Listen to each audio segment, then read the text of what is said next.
हमें पता चला कि आप पहले डायरेक्शन में थे and now you are becoming an actor. मैं डायरेक्शन में नहीं था, मैं असिस्टेंट डायरेक्टर था। जो काफ़ी कई न्यू कमर्स जो एक्टर्स हैं कर चुके हैं ऑलरेडी। क्योंकि उसके साथ क्या होता है कि you get to understand how film set works, production कैसे चलता है, सेट पे क्या होता है, एक्टर को क्या करना पड़ता है, being on the being around that environment and being part of that environment, you learn a lot. And for a newcomer, I think it's very important to be comfortable with your surroundings before you go in there and you face that big bad world. You should be comfortable with it. You should know what it's all about. अच्छा अखिल, हमें ये भी पता चला है कि आप मुंबई से बिलोंग मींस इंडिया से बिलोंग नहीं करते हैं, आप दुबई से आए हुए, आप एनआरआई हो जी. और आपने कोई क्लासेस एक्टिंग की और ये सब की हुई है। तो can you highlight certain points that what was the journey before you got into this role of Desi Kattey? तो जी, मैं दुबई का हूँ. Dubai, I was born in Dubai, raised in Dubai. Dubai में मैंने पढ़ाई किया है हाई स्कूल तक. उसके बाद मैं गया था न्यूयॉर्क. न्यूयॉर्क में मैं फिल्म मेकिंग और एक्टिंग की पढ़ाई कर रहा था और वो 2-2.5 साल के लिए किया था. उसके बाद मैं बॉम्बे आया था, असिस्ट कर रहा था. ज़ोया अख्तर की प्रोडक्शन थी, honeymoon travels private limited, which was directed by Reema Kagti. That was my first project where I was an assistant. बहुत ही अच्छा लर्निंग एक्सपीरियंस था. वहाँ से मैं आगे गया, मैं काफ़ी फिल्म सेट्स पे गया था. उसके बाद डायरेक्टर्स के साथ बैठा था. अब्बास मस्तान जी के साथ मैं बैठा था काफ़ी देर के लिए रेस पे. उनके साथ, उनसे मैंने काफ़ी सीखा था. उसके बाद मैं बहुत कुछ कर रहा था. मैं एक्टिंग क्लासेस भी कर रहा था, बहुत कुछ जो भी करना पड़ता है मैंने सब कुछ किया था. और अभी doing my first film, I just finished it. अच्छा सर, हमें ये भी पता चला है कि विनोद जी के आप नेव्यू है और आपका ये इंट्रोडक्शन फिल्म है जी. विनोद जी ने जब ये आपका पहला प्रोमो देखा तो उनका क्या रिएक्शन था? वो बहुत ही खुश थे because he obviously father figure है हमारे. तो he saw my trailer, I remember, and he called me up and he was so excited and so happy. He said that you made us happy, made the family proud, and best of luck. I think you're looking really good, and I'm very proud. So that's all, and that itself was encouraging for me. Or I'm feeling more confident, and everyone seems to like work so far. जिन्होंने film देखा है उनको बहुत पसंद आया है. I'm just hoping for the best and I'm wishing for. अखिल, अगर देसी कट्टे की बात करें तो इसमें किस तरह का किरदार होगा आपका? गैंगस्टर. मैं गैंगस्टर हूँ फिल्म में. एक दोस्त हूँ, एक लवर हूँ, but actually I am a gangster. खतरनाक सा किरदार है. नाम किरदार का, वो कानपुर का एक छोटे गांव का लड़का है जिसना था कि वो एक दिन जज साहब जैसे बने, जो आशुतोष किरदार है. और मुझे बचपन से, हम दोनों, जय भानुशाली का जो किरदार है ज्ञानी और मेरा जो है पाली, हम दोनों का ये एक ही सपना था कि हम दोनों गैंगस्टर बने. हम दोनों अपराध जगत में राज करके हम पूरा इंडिया में मशहूर, दुनिया में मशहूर हो जाए. तो वही मेरा ब्रीफिंग था एक्चुअली कैरेक्टर का. और जब कैरेक्टर का जो जर्नी होता है वो गैंगस्टर बन जाता है और जय एक अच्छे रास्ते पे चला जाता है, मैं एक थोड़ा सा टेढ़े रास्ते पे चला जाता हूँ. और वो जो जर्नी है मेरा, कैसे मैं गैंगस्टर बनता हूँ, मैं क्या करता हूँ, मेरे जो लाइफ में जो कॉम्प्लिकेशंस आते हैं, क्यों आते हैं, और मेरे हम दोनों के दोस्ती के बीच में जो दरार आता है, वो बहुत इंटरेस्टिंग सा कहानी है. और कैसे वो मेरा कैरेक्टर का जर्नी पूरा कहानी को डिफाइन करता है. सो बेसिकली मेरे एक्शंस की वजह से ये जो पूरा कहानी है वो प्ले आउट होता है. तो एक पाली जो है, एक छोटा सा लड़का जो बड़ा गैंगस्टर बन जाता है बड़े सपने के साथ, वो करता क्या है इसके साथ, वो एक्चुअली गैंगस्टर बन जाता है कि वो कुछ अच्छा करता है, वो देखना पड़ेगा आपको. अच्छा, देसी कट्टे की बात करें तो किस तरह से आपने कट्टे का चलाना सीखा? हमने सुना था कि आप कोई कट्टे की स्कूल में भी गए थे क्या? जी, कट्टे की फैक्ट्री में गए थे हम कानपुर में.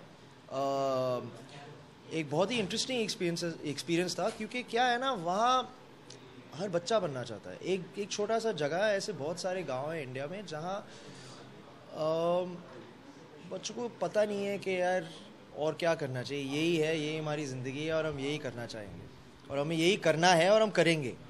तो क्या है ना कि हमने देख के, उनके साथ बैठ के, खाना खा के, बैठ के, ये वो सब कुछ करके पता चला कि यार ये लाइफ क्या होता है. बहुत इंटरेस्टिंग था, बहुत ही डिफरेंट एक्सपीरियंस था. क्योंकि ऐसे फर्स्ट फिल्म में किसी को ऐसा मौका नहीं मिलता. और इट वॉज गुड. उसके बाद कट्टों का ही ट्रेनिंग नहीं किया, बट एक्चुअली गन शूटिंग का ट्रेनिंग किया, क्योंकि ये फिल्म स्पोर्ट शूटिंग बेस्ड है. तो उसके लिए भी हमें थोड़ा सा ट्रेनिंग करना पड़ा. जो प्रितपाल सिंह बेदी जी है दिल्ली के, वो हमारे नेशनल कोच है. वो आके हमारे पूरा ट्रेनिंग का supervisor, he was a supervisor for training. और मैं ऑलरेडी ट्रेंड हूँ गन फाइटिंग में, शूटिंग में, क्योंकि मैं काफ़ी देर से कर रहा हूँ. तो it was a good experience. थोड़ा सा डिफरेंट पर्सपेक्टिव भी मिला और इट वाज इंटरेस्टिंग है. बहुत मज़ा आया ये सब करके. बहुत ही रियलिस्टिक एक्सपीरियंस था. और इसके बाद एक्चुअली मुझे ये समझ में आया कि एज अ स्पोर्ट शूटिंग बहुत ही it's a big underdog sport. मतलब अंडररेटेड स्पोर्ट है. उससे लोग इतना बात नहीं करते शूटिंग के बारे में. और अभी पीपल लाइक अभिनव बिंद्रा और अभी कॉमनवेल्थ गेम्स में लोग इतना, मतलब परफॉर्मेंस इतना अच्छा हुआ है इंडिया का, कि अभी I think it should be promoted. Lots of sports like shooting which are so big actually, but people don't know about it. I think कि सबको हमारे जो गवर्नमेंट है, हमारे जो स्पोर्टिंग अथॉरिटीज़ है, I think they need to start pushing people. I think they start pushing such talent, because it's very important. हमारे देश में we got over billion population. उसमें से we can get the best sportsman in the world if I feel that our sports authorities and these companies and organisations that push actually start focusing on more than just one sport or two sports. There's lots of talent in our country, and I think that it needs to be exposed, and I think that it needs to be pushed. I am so grateful to the shooting board in India, the rifle shooting board, the sports clubs over here that promote shooting, क्योंकि मुझे completely different perspective दिया गया है अभी ये sport पे. And it's such an interesting sport. इतना मुश्किल स्पोर्ट है, लोग जानते नहीं है. लोग सोचते हैं कि बहुत ईजी है, सारे कर सकते हैं, बट नहीं. It's a very difficult sport. Heart beat के पल्स के बीच में शूट करना पड़ता है, ताकि वो छोटा सा वाइब्रेशन जो हार्ट बीट से होता है ना, उससे भी निशाना थोड़ा ऊपर नीचे हो जाता है. So it's a very difficult sport. इतना मेडिटेशन, इतना ट्रेनिंग, इतना फोकस जाता है इसमें, और लोग इससे सीरियसली लेते नहीं है. लोग शूटिंग ये वो. It's not. It's a great sport. And I think we all need to start promoting it. I'm so grateful to the board for helping us promote them and letting us promote them and giving us this opportunity to be with such amazing athletes. And I wish you guys all the best, and I hope India does even better in shooting and gets even more golds and even more silvers and even more bronze medals in some of the biggest events in the world. And I'm there backing you, and I will be there backing you for the rest of my life. आपकी पहली film है वो भी सुनील शेट्टी के साथ, तो जी. कैसा था उनके साथ एक्सपीरियंस? काफ़ी बड़ी बात होती है इन बड़े एक्टर्स के साथ काम करने की, तो आपका एक्सपीरियंस कैसा था? बहुत ही अच्छा. मैं इतना ग्रेटफुल हूँ अन्ना से कि I have no words, because he is been such an amazing help. इतना मदद, इतना सपोर्ट, इतना इनकरेजमेंट, इतना पुश कोई देता नहीं है, यू नो, सो ईजिली. और अन्ना का क्या है, he is so transparent, is a humble man. इतने बड़े स्टार होके भी इतने हम्बल है और इतने सेल्फलेस है, no ego, and it was the best experience for me. And I can't thank him enough. Thank you sir, thank you so much for being such a great support. And मैं आपका बहुत बड़ा fan हूँ पहले से ही, जो आप जानते हैं ऑलरेडी. एंड एक्शन मोरा में और उनके जो फिल्में, पुराने फिल्में जो है, I was been watching them since a child. और देख के मैं भी सोचा था कि यार मैं भी ऐसे फाइट करूँगा, मैं भी मार्शल आर्टिस्ट हूँ, एक दिन मुझे भी ऐसा कुछ चांस मिलेगा.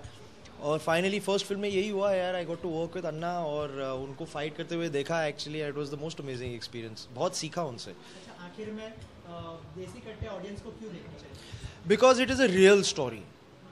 स्टाइलाइज्ड है, थोड़ा सा वो फिल्मी है, बट द जो फ्लेवर है कहानी की बहुत ही रियलिस्टिक है, बहुत ही नेचुरल है, बहुत ही इमोशनल है. दो दोस्तों की कहानी है. It's a sporting film at the same time. Gangster element भी है इसमें. But at the end of the day, if you love life and you love people, then you will watch this film, because it is all about emotion, sentiments and connections. और it's a interesting journey and it's my first film. तो मैं चाहता हूँ कि आप सारे देखें. और बहुत ही इंटरेस्टिंग कैरेक्टर है मेरा. बहुत ही इंटरेस्टिंग कैरेक्टर है जय का, जो मेरा co-star with me in the film. And we both worked really hard. And wish you watch this film. 26 सितंबर को रिलीज होने वाला है. एंड प्लीज वॉच इट, नहीं तो मैं आऊँगा आपके पीछे. Thank you.